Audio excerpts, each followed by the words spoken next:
Hey there, CINEMASTER fans. Hope you're ready for some movie magic. Let's dive right in. The movie Jupiter's Legacy starts with a few young children who have superpowers. They are playing, some of them running, and a girl named Chloe runs after them. Suddenly, this girl screams very loudly and sends them all flying away. It turns out she has tremendous superpowers. Her brother Brando runs over to her and hugs her to calm her down so she doesn't hurt anyone, and he succeeds. At that moment, their father Ben arrives, who is also a superhero and very popular in this world. He keeps telling her to control her anger and not to let her power hurt anyone, whether good or evil, because even villains are still human, and you must have compassion. It's enough just to defeat your opponent, nothing more. After all these lessons, he says, "Come on, let's go eat ice cream." But at that moment he hears a cry for help and immediately flies out of the place. 20 years pass. We then see Brando, now grown up, sitting in a cafe watching TV. On the news, he sees a report about a very dangerous criminal with great power named Black. Black was once a scientist who experimented on himself and turned into this terrifying person. Brando puts on his suit and goes to the scene.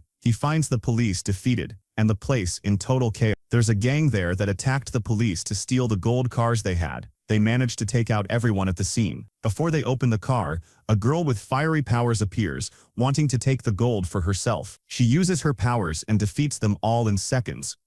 She goes to take the gold, but at that moment, Brando arrives and tells her, "What you're doing is wrong. Surrender and I'll help you. I won't hurt you." With one blow, she sends him flying into the hospital, badly, and she goes to steal the gold, but at that moment, Ben arrives and manages to stop her. With one blow, he knocks her out and takes her away. He talks to his son and tells him, "I told you before, if you need help, ask for it immediately. Don't act on your own." He then makes him fix all the damage at the hospital himself and leaves. Ben goes home and treats himself. It's clear he's grown old. His healing power isn't like before, and his strength is starting to fade. While watching the news, he hears about Black's trial and is very happy because Black could have destroyed the whole world, but finally, they're rid of him. The next day in the kitchen, his wife Grace talks to their son and tells him he's making wrong decisions and isn't ready to be a superhero yet. But the son overhears all this and is very upset. At that moment, his uncle Walt comes and talks to him, explaining that he shouldn't misunderstand what he hears. His father just wants him to be ready,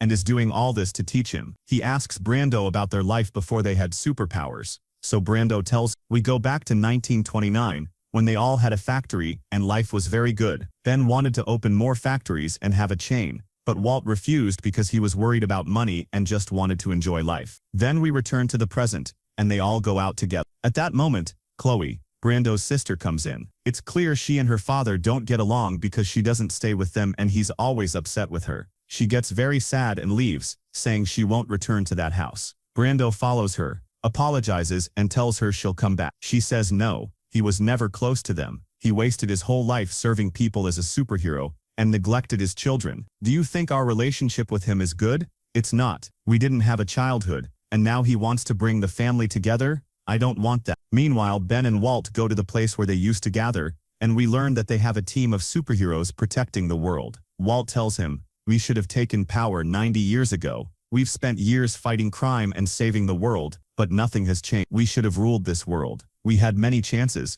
but you always stuck to your principles." As they talk, two team members come in and tell them that Black has escaped from prison. Black could destroy the entire world. They are told to gather the team immediately. The whole team gathers and goes after Black, attacking him with all their strength, but no one can handle him. His power is so great that no one can even touch him. Ben tries to hit him with his laser with all his might, but still can't defeat him. Black then uses the reactor in his body and easily kills 3 team members. Walt tries to use his power to control Black in any way to stop him, but he can't. Black grabs Ben and beats him badly, nearly killing him with his reactor. When Brando sees this, he gets very angry, gathers all his strength, flies into the air and lands a powerful blow on Black, defeating him. Ben tells him to return to headquarters immediately, so he leaves. After some time, they all gather and go to the prison where Black was held to find out how he escaped. They come up with many theories, including that he might be lying or that this creature is a copy from a parallel world. But Brando is very upset and tells Black, "You must be lying," then leaves the place. When they all return home,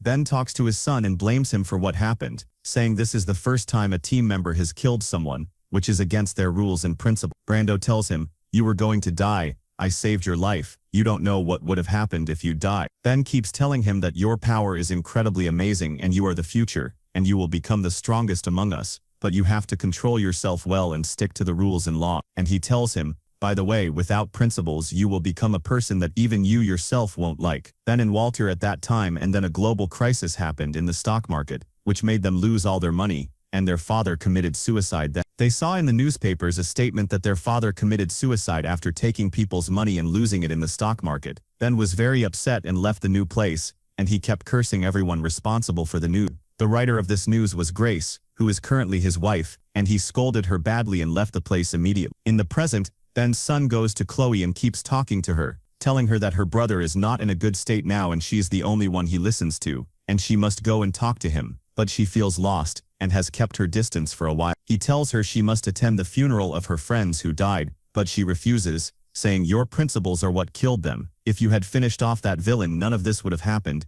and they wouldn't have died. Let's go back to the past again, during Ben and Walter's father's funeral, and they find out that their father really took people's pensions and lost them in the stock market, which is a disaster for them. They decide to close the factory for a few months, until they find a solution. Then they go to attend their father's funeral, but during the funeral, because of everything that happened, Ben gets a psychological shock, loses consciousness, and falls into a coma. They take him to the hospital. In the present, during the team's funeral, Ben keeps remembering everything that happened in the past. We see Zach going to Brandon and thanking him for killing the villain, because in his view, villains must die, so they don't cause disasters. But Ben gets very upset and is afraid these ideas will take hold of his son. But his wife tells him, stop trying to control everything. Not everything will go as you want. We change, ideas change, and people change too. And let me tell you something, villains can change. If Brandon hadn't done that, you'd be dead now, and this would be your funeral. In the film, when Ben wakes up from his coma, he hears a voice in his head telling him to gather his team, showing him pictures of a place and an island, and that he must go there to save the country and find out what's happening. At that time, he didn't have any superpowers yet. Now let's go to the second hero, Jack, whose father once completed the team of outcasts. We don't know if he retired or died, but at that time Jack has a big gang and they are planning to steal something big. He doesn't want to leave any evidence behind so the police can't find him, and also so the outcasts don't come and catch him. What they want to steal are quantum particles. At night, we see the people delivering these particles, and then we see Jack's friend Hatch, who uses a stick that can teleport him anywhere. He goes to the car with the particles, but one of the gang is sitting there and hits him, so he teleports back immediately. The gang starts shooting at him, but at that moment Ben comes and tries to stop them. Hatch takes the opportunity and teleports to the particles, but so many bullets hit the particles and destroy them. The team returns and finds out the mission failed. Hatch tries to contact the people who own the particles to make a deal, and actually arranges to meet someone. Let's go back to the past again and see Ben,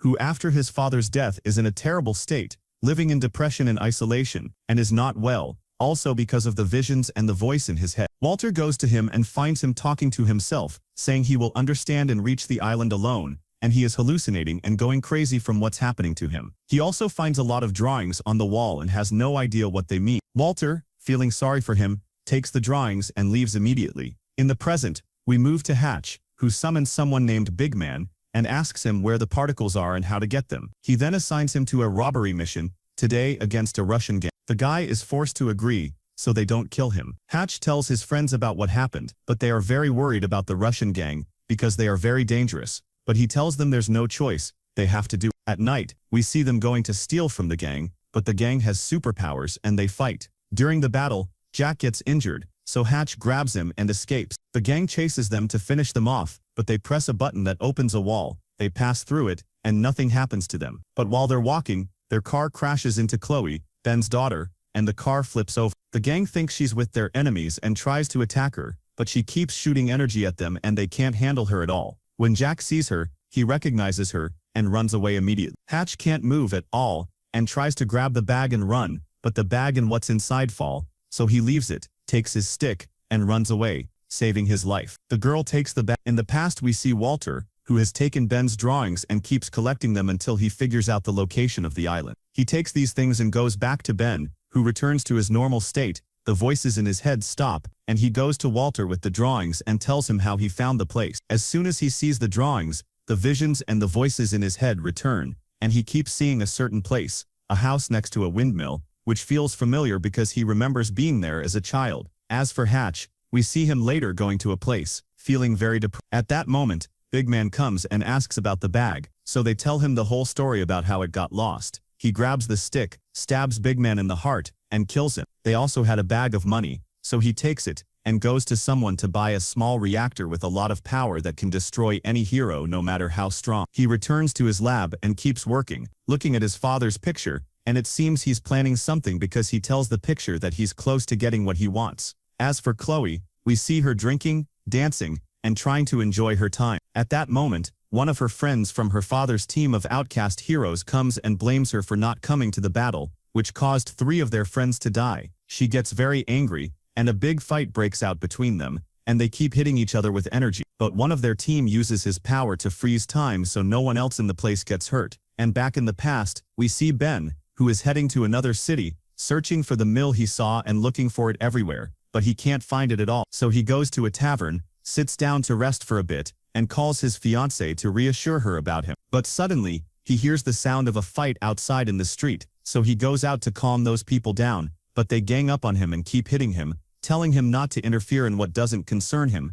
that he has nothing to do with them, and then they leave him and walk away. But a little girl comes and comforts him, sees the drawing that fell from him, and tells him, "I know this," and shows him the way. Indeed, he immediately leaves the place and goes there. He enters and finds it's an old house. He goes in to see what's inside and finds the owner of the house, who thinks he's a thief and threatens him with a gun. But Ben tells him he's not here to steal anything, he just keeps seeing this house in his imagination. It turns out that this man also sees the same visions and tells him the exact location of the island. But strangely, the man kills himself immediately, and Ben doesn't understand. He keeps searching the place to find evidence about this island and finds that the man has written its coordinates on the walls, so he memorizes them. Then he calls his brother to come get him and take him home, because he has run out of money. After a while his brother comes, very worried about him because he hadn't heard from him, and takes him back home. In the present, we see Ben, who is exhausted from everything that's happening to him, visiting a psychiatrist. He tells the doctor that everyone is supporting his son in killing the evil outlaws,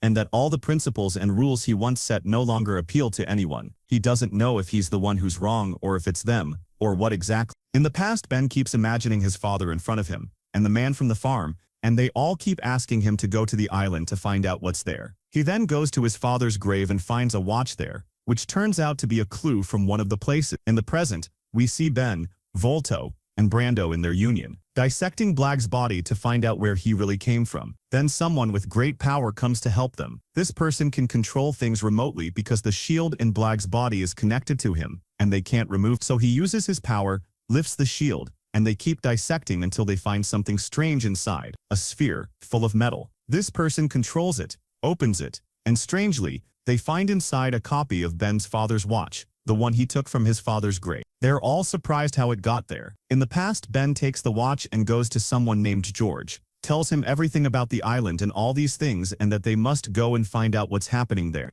In the present, Ben's father takes the watch and goes to his brother Ben, shows it to him, and Ben is very surprised. He goes to look for his father's watch, which he had kept long ago, but to his surprise he finds it in front of him. They both start wondering who is doing this, and they think of their old friend George, because he liked puzzles, and that kind of thing. They immediately leave and go to George's son, who is Hatch. As soon as Hatch sees them, he's very scared because he thinks they've come to arrest him. He grabs his stick and immediately leaves the place. He appears in a distant place in the middle of farmlands, but he comes and shoots a laser at him, knocks him down and takes his stick, which he uses to travel between places, then gives it back to him. Hatch tries to use it but can't because Ben's son is controlling it with his power. He tells him, "I'm not here to arrest or hurt you, I just want to talk to you," and Hatch agrees. They leave the place and go to a tavern, sit down, drink, and Ben's father keeps asking him where his father is. Hatch replies, "My father has been missing for many years, and you know he's missing, and no one knows anything about him." In the past, we see Ben gathering his team,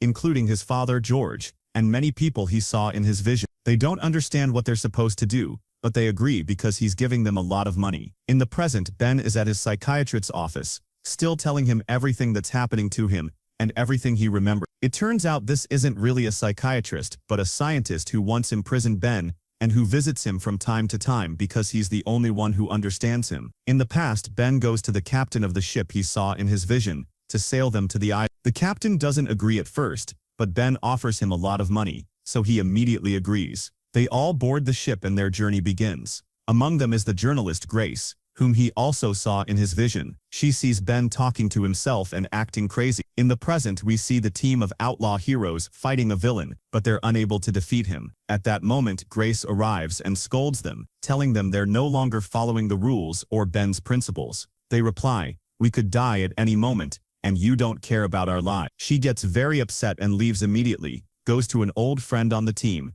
tells him what happened, and he says, "As a result of these principles, I'm now paralyzed and in a wheelchair." At that moment, they hear a distress call from a female team member fighting a dangerous person. Grace immediately rushes to her, finds her dying, and the girl dies. Grace then runs to the villain and attacks him furiously until she literally kills him, thus breaking the rules and principles herself. In the past, on the ship, Ben keeps seeing his father's image in front of him, and there's a big storm. He keeps talking loudly, and everyone thinks he's gone mad. They ask the captain to turn the ship back, because this will doom them all, but Ben refuses. Then Ben's son gets an idea and tells the person who can control things remotely to try to repair his skull and enter his mind to retrieve his memories. But this is very dangerous and could kill Ben's father. They all suggest asking Ben's daughter for help, who now lives in Tokyo and is a mercenary. We see her fighting some thugs, and she's really tough. No one can handle her. Ben's father finds her, paralyzes her,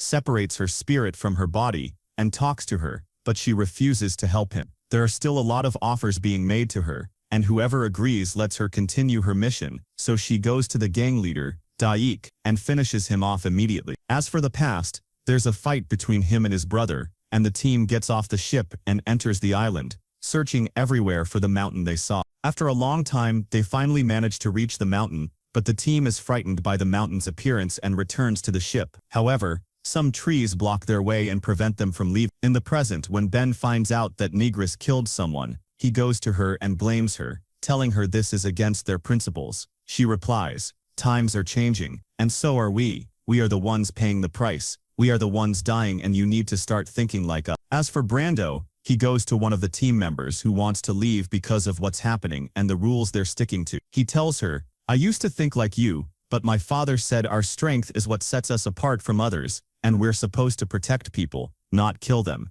even if they make mistakes. Everyone deserves a second chance." Back in the past, we see Walt very upset and wanting to leave the island by any means, feeling trapped and thinking the island is strange and dangerous. Chris tries to calm him down, saying, "We're here now, so we need to find out what's going on." In the present, Walt goes to the prison where Black is held and tells him he suspects he's behind everything happening, and if he finds out, they'll come and finish him off immediately. Black replies, "All right, man." In the past, we see the whole team caught in a severe sandstorm, but they hold on to each other to survive. They keep going, trying to get closer to the mountain, but the journey isn't easy. They have to climb other mountains and cross a slope. Walt gets into a fight with his brother, telling him that people always listen to him even at the company and factories. Walt says he didn't want to expand, and now, because of his brother's decision, everything is lost and their father committed suicide. He pours his heart out and they continue deeper into the mountain until they find themselves in a place where, whenever they try to pass, the wall lights up. They keep trying to break through, but can't find a way out and discover skeletal remains of people who were there before. Someone says whoever comes here never leaves,